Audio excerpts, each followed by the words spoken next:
I'm Caryl Shaw. I'm going to talk today about reclaiming my soul, and it's really about why. It's a very personal talk. It's not a real production talk. There's not going to be a lot of specific information. You probably won't need to take any notes during this talk. But it's about why I, after working in free-to-play mobile social games for about 4 years, decided to stop doing that and go back to work in AAA games. So I want to be really clear about what this talk is not about. I'm not going to talk about how trashy and crappy free-to-play games are. I don't actually think that all of them are trashy or crappy. And it's definitely not a statement that people should stop making them and abandon it as a genre. I think there's a lot of really talented people out there that are trying to make good versions of this style of game. I met a lot of them in my time in that genre and working in that genre. So, it's definitely not that. In-app purchasing, just a little background, in-app purchasing launched in October of 2009. I started working in mobile free-to-play in February of 2010, so not too long after that. I worked on a game. My first game was We Rule. We'll talk a little bit more about that. And it launched on the iPad 1 when that went live on April 3rd of 2010. So about as far back as you could be making free-to-play games, because it's a super young genre. I've been doing it, so that's why I have a little bit of experience. Felt like this was a good talk to give. Oops, back, there. But I also want to be clear, this isn't a, how cute puppies and kittens and how awesome the free-to-play genre is. I have a lot of complaints about it, and I'm going to get into those. I have a lot of things that, just kept me up at night. They were things that I questioned about whether this was the kind of game I wanted to be making. So this is definitely not how much I loved my time making that type of game, and really, why did I decide to stop making them? That's a big part of what this talk's going to be about. And a lot of it was because it was keeping me up at night. I was sitting, laying in bed, awake, and wondering if the types of things that I was doing in the games I was creating were actually good experiences for my customers. Excuse me. The industry was very good to me. Working in that genre was really good. I got to work for a lot of great companies, and I got to, make some money, and I got to learn a lot of new things all the time. But I just, I developed some concerns. So Laura Lynn, when she talks about, stopping making social games and moving into different genres, she had a pivot point. She had a feature somebody asked her to make that she felt specifically she can point to that one feature and say that's when she decided to stop doing that type of game. For me, it was more of a slow burn. Took about maybe 15 months or so of really asking myself questions and trying to determine what I wanted to do next. And this is a great example of why free-to-play social mobile games is not necessarily the right place for me right now. It isn't specifically about this game, but I am the wrong demographic for this game. And if I had stayed doing free-to-play mobile games, I would have had to play this game, and I would have had to play it for hours. I would have had to study it. I would have had to spend a lot of time thinking about how did they monetize. They made a lot of money, and they're still making money from this game. I mean, Glue had their quarterly call last week, and this game made 54% of their revenue. Their second game is Deer Hunter, also a game I'm not a great demographic for. But I mean, it's phenomenal, but it's also, I felt disingenuous because I don't want to play this game. I didn't want to spend my spare time, thinking about Kim Kardashian. It just wasn't for me. I know there's probably a lot of people that play it and enjoy it, and I wish them well.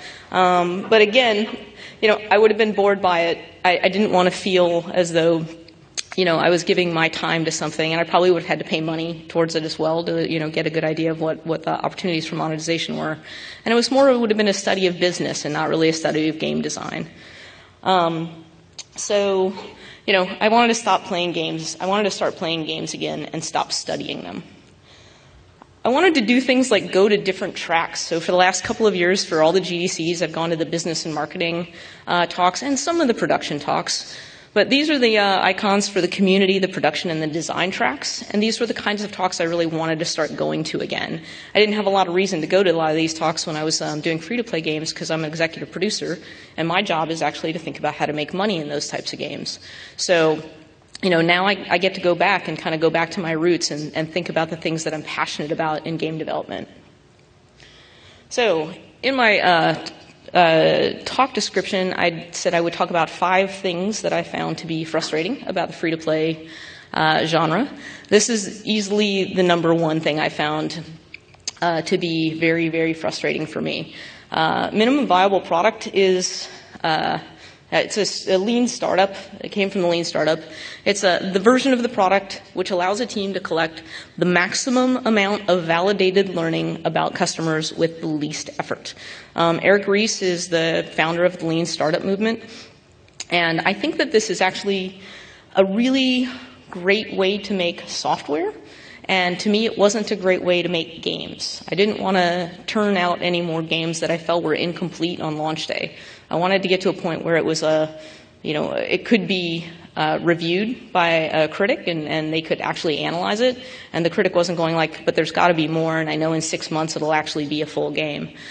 So for me, I wanted to move from the idea that there's, this circle in the lean startup movement where you have ideas and you build and you code and you measure and you get data back and you learn and you kind of keep iterating on that process all the time, and they're all fairly equal in importance. For me, I wanted it to look more like this. I wanted to spend a little bit more time on the upfront side and a little bit less time looking at data and understanding how to monetize and how to, extend the retention of the game. So I wanted to focus on, in the future, I want to be focusing much more on ideas and writing good, solid games. Like, I want to put out not buggy games. A lot of the social mobile games are I play them and I'm like, oh my God, did they QA this? Because I just don't see it. And I don't want to do that. I want to QA my games and turn out a high-quality product. So this is a sort of embarrassing part of the free-to-play genre, is fast follows and clones and sometimes outright piracy. It's a sign I should drink some water. So this is again, it ranks as one of those things that kept me up at night. I didn't want to be contributing to a part of the industry that felt like it was cheating my fellow developers out of their creativity. So, oops, boom. So, all of these games are variations on, this game, Clash of Clans, which was, in fact, a variation of Backyard Monsters from Facebook. The Supercell guys are awesome. I think they made a very high-quality game. They've actually been pretty nice and given credit where credit was due to Backyard Monsters on Facebook. The disclaimer is I worked on Backyard Monsters for mobile. So I was very well aware of what it was like to be making a copy of another game. Because in a lot of ways, Backyard Monsters was chasing Clash of Clans, even though Backyard Monsters had actually come first, but on Facebook. So for me, it was this really interesting experience of knowing that Clash of Clans was number 1 in the boards, nobody else was beating it, but we were going to try and make a game based on the background of the game and see if we could, beat Clash of Clans at their own game. It wasn't successful. It wasn't a successful game, and it was pulled down, and it was the last free-to-play title I worked on. And I learned a lot from it. I had a great team. Again, this is not about the people that make the games, but it's about the kind of games that are getting made. This is the even seedier underbelly of fast follows and clones. All 3 of these games have just pretty much been outright cloned. Dream Heights from Zynga, they did, the Tiny Tower guys did a great thing. You can go search for it online. That's a, frame by frame of how Dream Heights looked so much like Tiny Tower and played so much like Tiny Tower. I play a lot of 3s. I think it's an awesome game, and I was sad to see that 2048, which came out afterwards and was very, very similar to it, just really stomped it, where people just thought 2048 was the original game. And I wanted those developers who did 3s to actually get, credit for their work. But really, maybe Spry Fox was the one that, really pissed me off the most and made me just question the people that I was working with in the industry. And, there was a lawsuit. I think it was settled. I don't know the details about how that happened. But, that was a really frustrating moment because I love Tripletown and I've given money to that game and I want it to be successful. I want Spry Fox to keep making games. So I don't want other companies to come in and, kind of stomp them by stealing their ideas. And that, if there's any one thing that just frustrated me and kept me up, that was probably one of the big ones, this slide. All right, so like I said, I'm a producer, and producers think about money. So who knows what this quote is from? Nobody? Really? Star Trek, Voyage Home. Well, Scotty said it to Kirk when there was the whales. For me, I had to think a lot about whales because I had to think about how to make money. And, for the purposes of this talk, I'm going to use Every Play came out with a report a couple weeks ago where they defined whales as people who spend $50 or more per month in a game. And the important part of the statistic for me was that they make up less than 1% of the customer base, but they represent 29% of the revenue. That's not something I felt like I wanted to work with. Like, that means as somebody who's trying to create a business, I need to focus because it's 29% of my revenue. It's almost a third of my revenue that I need to be, considering those players and understanding their motivations and trying to move them in the direction that I want to go and kind of watch that direction. And I didn't want to do that. I didn't want to ignore 99% of my customers so that I could pay attention to this 1% so that I could make sure that 30% of the revenue didn't go away.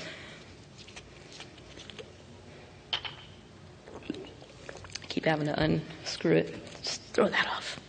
So, for me, this was, a real eye-opening experience. I want to be able to make games that are going to look out at the whole audience and understand who they are and be able to cater to all of them and try and give everybody a really delightful, great experience. But when you're working on free-to-play games and you have to focus on your whales, that can be a huge challenge. Also, extremely challenging is user acquisition and discoverability.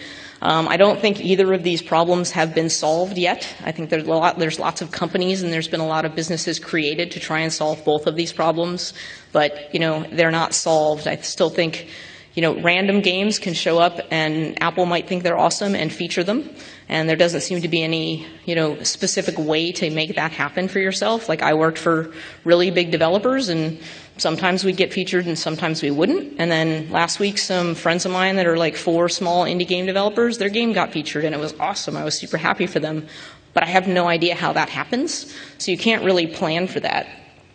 And user acquisition is very expensive. So this is a slide from Fixu. It's a little bit old, so it's from September.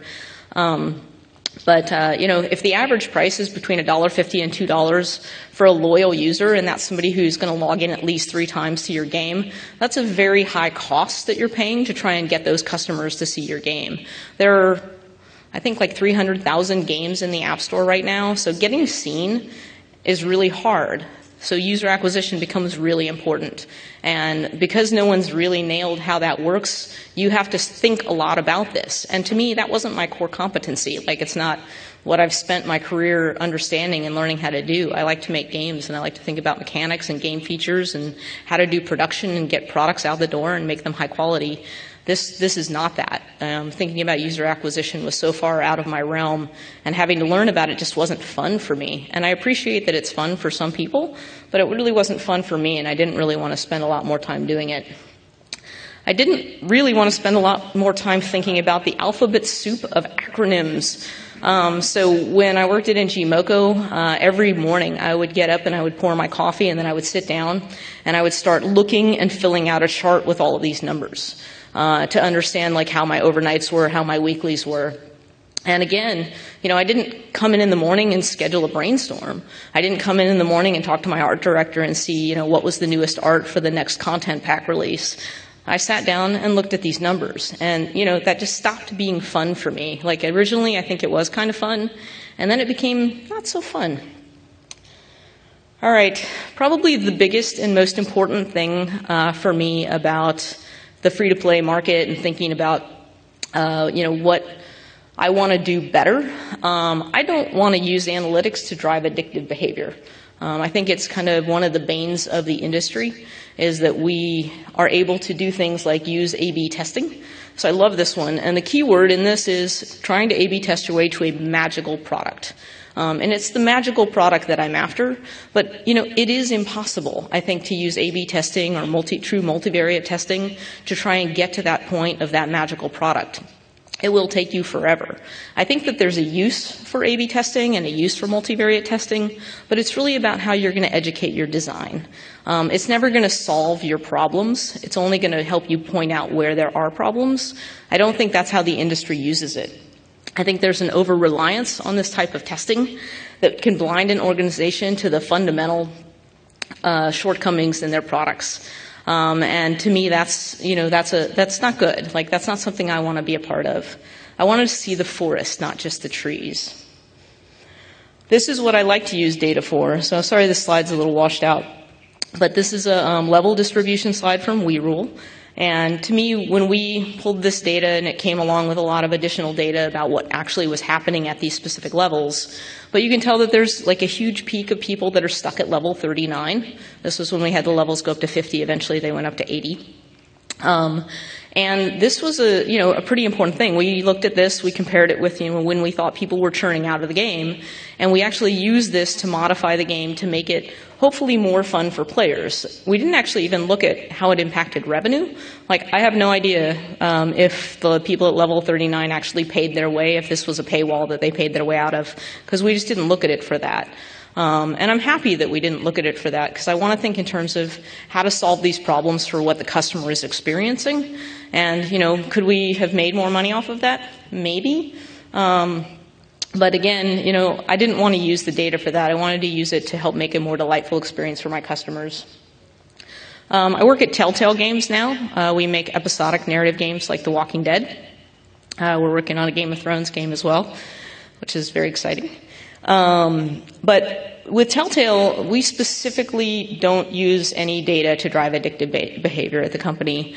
This is an example of the choices screen that you see at the end. Have anybody played a Telltale game? Yeah? Oh, good. Awesome. So at the end of the game, you see the choices screen.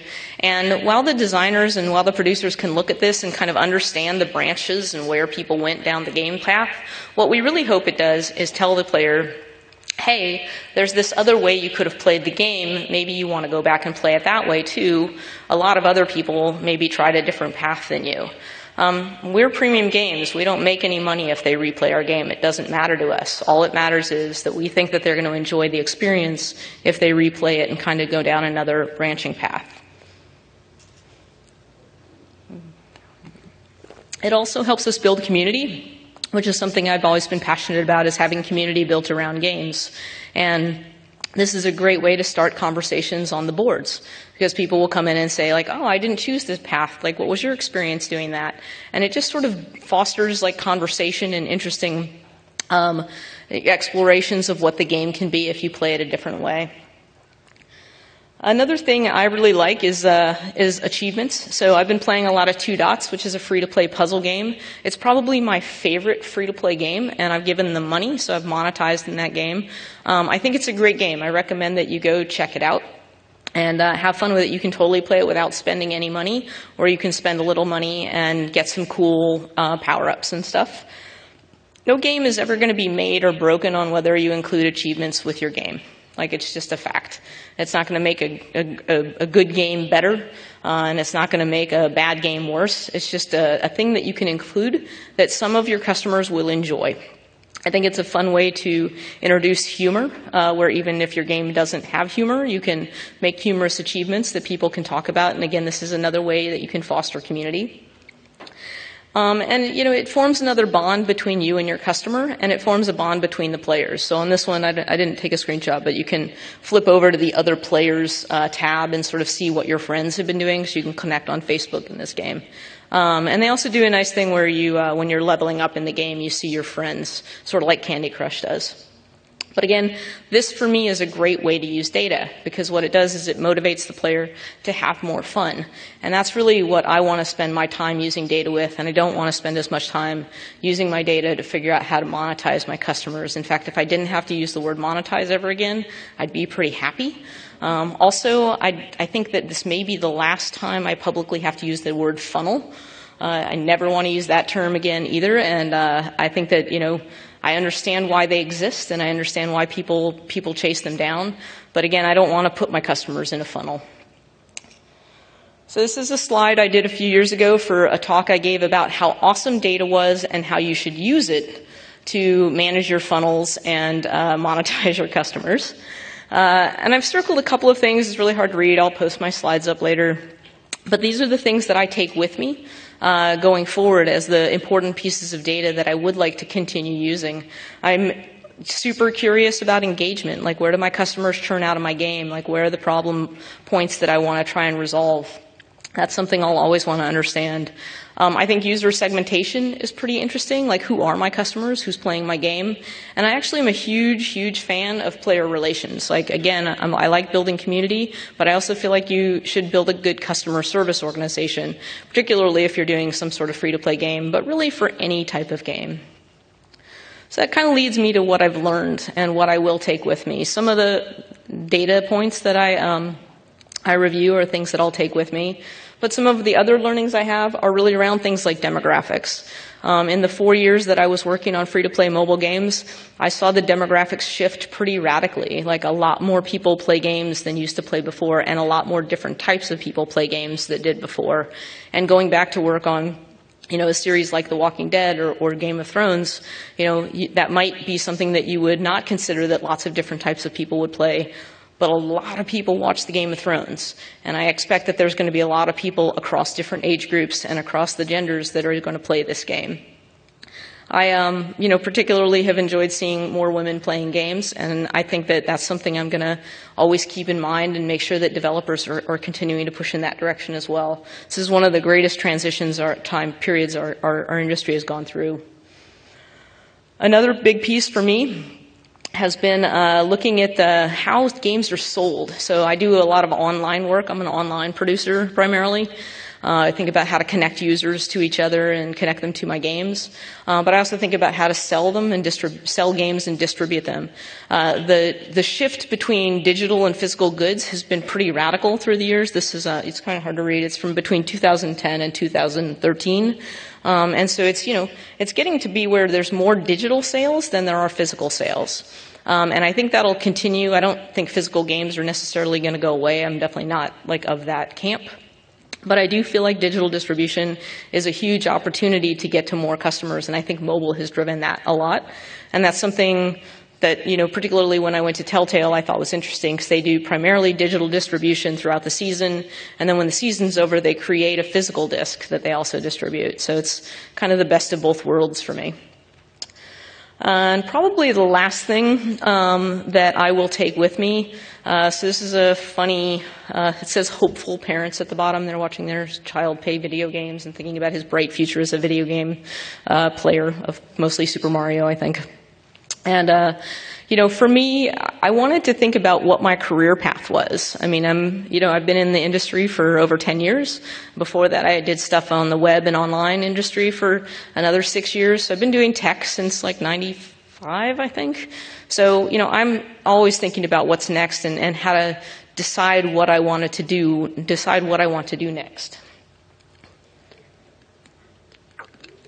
Excuse me.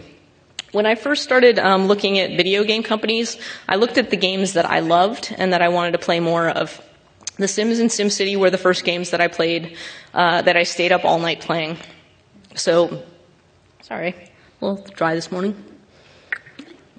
So for me, going to Maxis and working on games like SimCity 4 and The Sims 2 and Spore were no-brainers. Like, I felt very passionate about those games. I loved the creative aspect. I loved the community aspect. It was a really easy decision for me to go there because it was my passion. It was very easy for me to follow my passion. And then I went and worked on a bunch of these free-to-play games. So there's up top's the Enchimoko games and the Kixeye game at the bottom. And I didn't ever feel the same kind of passion. What I did feel was this excitement and this just general wonder at all of the new information that was always coming my way.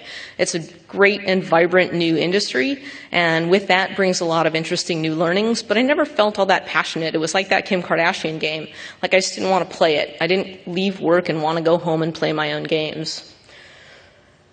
And when I started looking around for companies to join, I realized I was playing a lot of The Wolf Among Us, which I am, again, it was kind of a weird game. I'm not a big Fables comic book fan. I'm actually not a big comics person. Hopefully that won't get me thrown out of the games industry. But I loved The Wolf Among Us. I just thought it was an interesting game. It had some interesting characters in it. I loved seeing the branching storylines. And then when Game of Thrones was announced, I am a huge nerd about the Game of Thrones books. I've been reading them for years and years before the show came out. So it was kind of a no-brainer for me to kind of go and apply there. And one of the great things about it is I feel like I'm following my passion again. I feel like, if there's one thing I will take away from my time doing free-to-play, it's that I didn't feel passionate about it, and I really wanted to feel that way. I think when you do game development, you gotta love what you're doing, or it's just not gonna be genuine. So, oh wow, I am 4 seconds short of 25 minutes. It's amazing. We have to get out of this room. There's another talk in here at 12:05. I'm gonna go hang out in the wrap-up room. It's in 5:05 if you wanna come talk to me. Thanks very much.